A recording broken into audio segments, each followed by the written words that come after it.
আজ তোমাদের সাথে শেয়ার করব শাহী পনিরের রেসিপি। শাহী পনির বানানোর জন্য এখানে পনিরটাকে ছোট ছোট টুকরো করে কেটে নেওয়া হয়েছিল, আর তারপরে একটা ফ্রাইং প্যানের মধ্যে সাদা তেল গরম করে নিয়ে পনিরটাকে হালকা করে ভেজে নেওয়া হয়েছিল। পনিরটা হালকা করে ভাজতে হবে, নাহলে বেশি ভাজলে শক্ত হয়ে যেতে পারে। তবে এখানে আমি পনির ভাজতে এসেছিলাম, আর আমি যেহেতু আগে কখনো পনির ভাজিনি, প্রথম দিকে যে কটা পনির ভেজেছিলাম সেগুলো একটু বেশি ভাজা হয়ে গেছিল। তবে বাকিগুলো যেহেতু মা ভেজেছিল তাই আর সমস্যা হয়নি। পনির ভাজা হয়ে গেলে পনিরটা উষ্ণ গরম জলে ভিজিয়ে রাখা হয়েছিল, এতে পনিরটা নরম থাকে।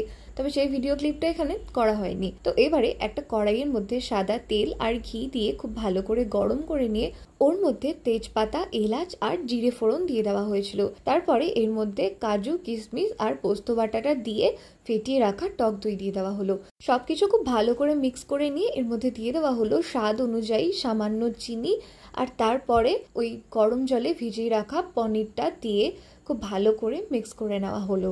আর হ্যাঁ, একটা জিনিস বলতে আমি ভুলে গেছি, ওই যে গরম জলে পনিরটা ভিজিয়ে রাখা হয়েছিল সেটার মধ্যে কিন্তু মা সামান্য নুন দিয়েছিল।